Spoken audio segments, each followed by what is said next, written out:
mga tropa, at nandito na naman at nagbabalik. So kung napapansin nyo mga tropa, for today's video, so nabasa nyo naman yung gagawin natin. So first time lang natin gagawa ng ganito mga tropa, yung crimson gear. No, itong crimson gear medyo nakikita ko to sa market, sa marketplace, naririnig ko rin sa mga nagpapagawa sa akin na ratchet type daw ito na magnetic. So medyo wala pa akong idea rito kung ano talaga yung laman. So titignan na lang natin mga katropa. So yung mga tropa, bakit na naman ba tayo nandito? So meron tayong tropa na pumiem sa atin. So ang problema kasi nito mga tropa, yung ratchet niya medyo daw maingay, hindi pino yung tunog, meron siyang parang tunog lata na kumakaskas, nag-iiba-iba yung tunog niya, kaya dinala niya sa atin, no? So susubukan nating ayusin at ibalik sa dating tunog niya. So bago yon mga tropa, bago natin simulan ang kalkalin at buksan to, so make sure mo muna na na-hit mo na yung subscribe button at click mo na rin yung ring bell para updated ka sa mga paparating natin mga video. So ayun na nga mga tropa, sisimulan na natin buksan itong Crimson Gear Ratchet Type. Napakaangas. First time lang to sa channel ko, no, na magbubukas tayo ng ganito. Kaya ano pang hinihintay nyo? Tara! Let's go!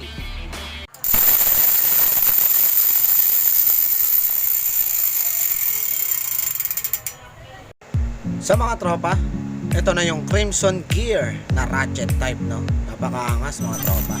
So yan, testing ko muna siya nung tinanggal ko na yung cogs.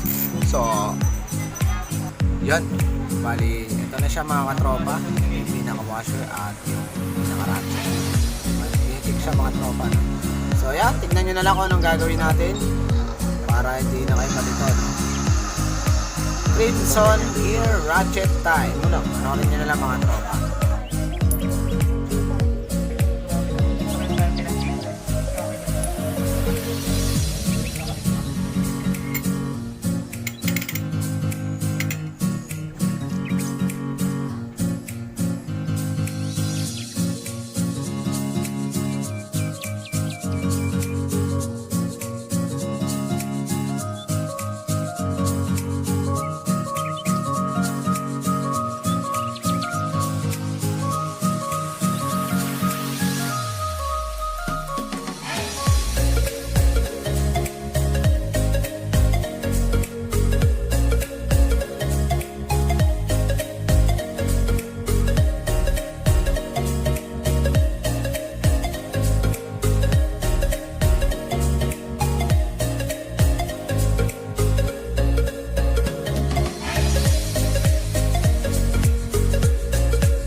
So yun na nga mga tropa.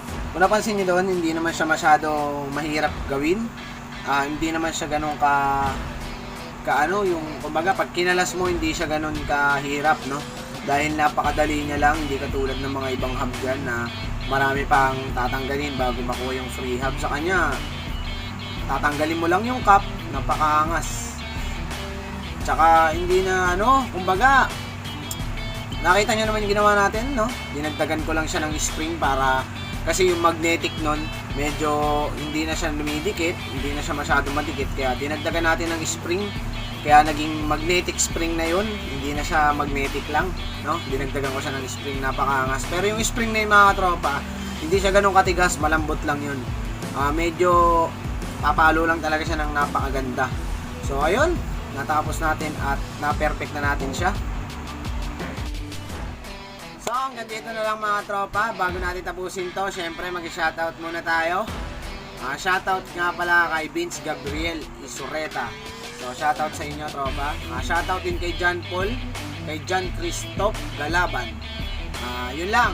Ayun lang yung mga nag-comment. So sa mga magpapa-shoutout dyan mga tropa, make sure na mag-comment ka sa baba para ma-shoutout kita sa susunod na video natin, no? So ayun, thank you very much sa mga tropang bikers natin dyan. Dahil 9,024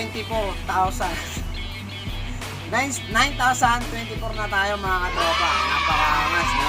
Dumadami na ang Gempoy sa Pilipinas. Salamat sa inyo. So mag-ingat sa ride dahil medyo umihigpit na sa Maynila. Always wear your mask and face shield.